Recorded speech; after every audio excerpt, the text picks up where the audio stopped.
Yo, JD here, and as you can see, we're always on F1 2017. I don't really know why I'm saying different, but we are going to be doing China here today. And if you haven't been living under a rock, the F1 Esports has recently been announced, and the first event is going to be China on a wet but drying track. So this is the gameplay here, just I think a 5-lap race we're doing just for the setup I'll probably be using, and I'll be showing my almost world record TT lap at the end with the 45.4 or something like that. So in this video we're just going to be talking about the esports because it's something I've been waiting for such a long time. After the last event of how good it looked, and there were some issues which I don't really need to go into detail and mention, but I was really looking forward to this announcement because it's just been waiting so long, and I really was expecting it to be quite a bit before the season, but nevertheless we have finally got it. And I'll basically be just talking about the format of what I think, and also I'm just really interested to hear what you think, how they think they can improve it for the future, things you really like and things you dislike, basically just kind of like a feedback session, because that's what I really do like to do. So basically there's going to be 4 online qualifying events. The first one, as I mentioned, is going to be here at China on the wet drying track with, I think, your Valtteri Bottas with about 5 laps to go, starting in 6th, as it says here. So yeah, it does say that. It says you take control of Valtteri Bottas from Mercedes in Shanghai, hunting down a podium finish from 6th place with 5 laps remaining on a wet but drying track. And the format is the fastest 10 players to complete the challenge on each platform will then race off in the live streamed event final, with the top 3 on each platform qualifying for the pro draft. So there's going to be 4 events, 4 online events. Last year there was 2 events. There was one at Monza and there was one at Suzuka. So this time there's going to be double that amount. There's going to be 4, and basically the top 10 then go through to compete against each other on each platform. So 30 each time basically go through.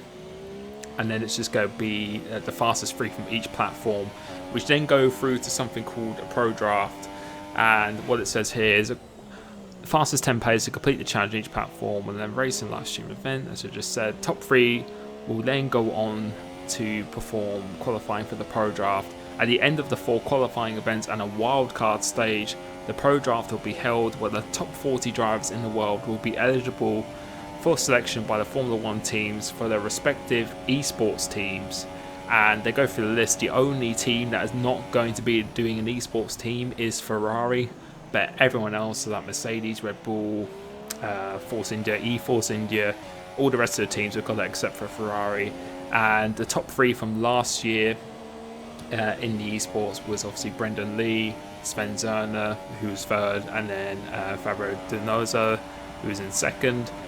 They automatically qualify for the pro draft, so they don't even need to worry about actually qualifying for the online event, which is obviously pretty understandable, pretty fair, I think, in my opinion. And for this, there's going to be, as I said, 40 drivers in the world eligible for selection. However, there are 19 teams though, so it looks like there's might be a couple of drivers who miss out on this. And the prize fund is going to be $200,000.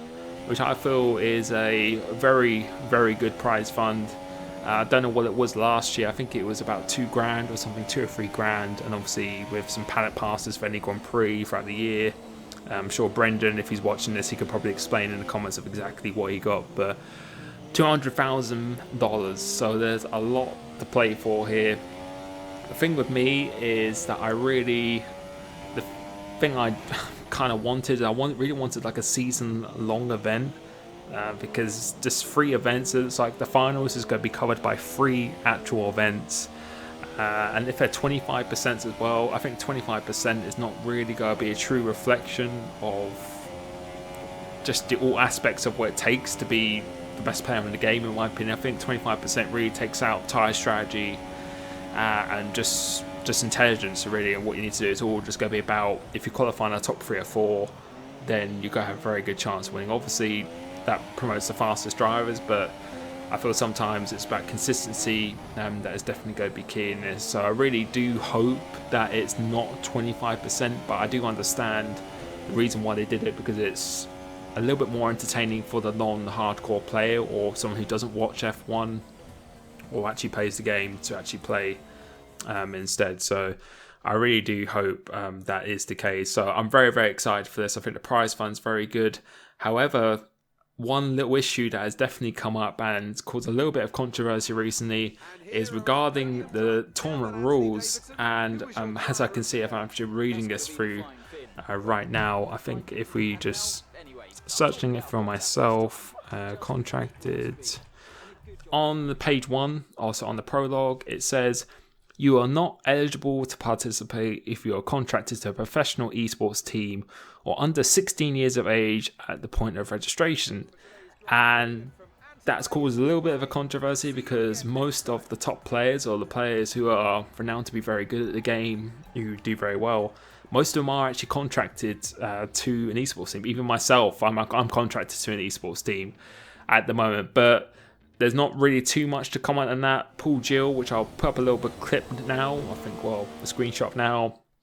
I think they are definitely in the process of probably rewording the rules in that phase, because I think that will really take out 90% of the really hardcore players who play this day in, day out, pretty much, and competing in leagues at AOR and everything as well.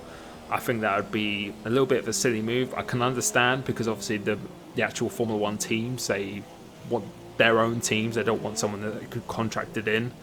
So I can understand that, but I think there's going to be a little bit of an adjustment in that. But as soon as I find out anything, I'm sure it'll be made clear to everyone in the community. So I'm pretty sure in the next few weeks or so that will be definitely cleared up. The first event is going to be on the 13th of this month. 13th of this month, which I think is, if I just look at my little calendar here, that's going to be next Friday. So it's actually going to be a week today. So I'm very, very excited for this.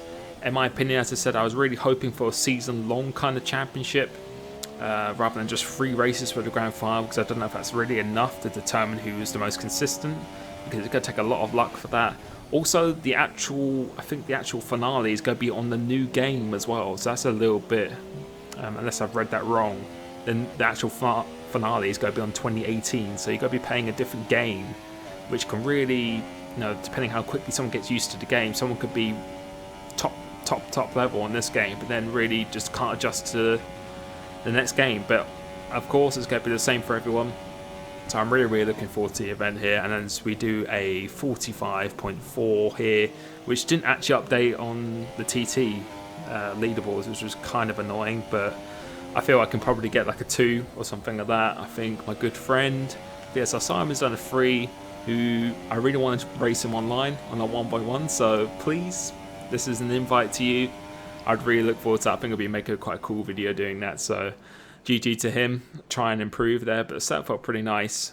So I'm really looking forward to this event. Hopefully I can qualify, and on the wheel I feel pretty confident as well. So I really do hope I can actually attend that and get to meet quite a few of you guys as well. So let me know what you think of the format and structure, and especially the rules. Do you think that rule should stay, or do you really think that should definitely be different to allow pretty much all the top players from like G2, Vitality?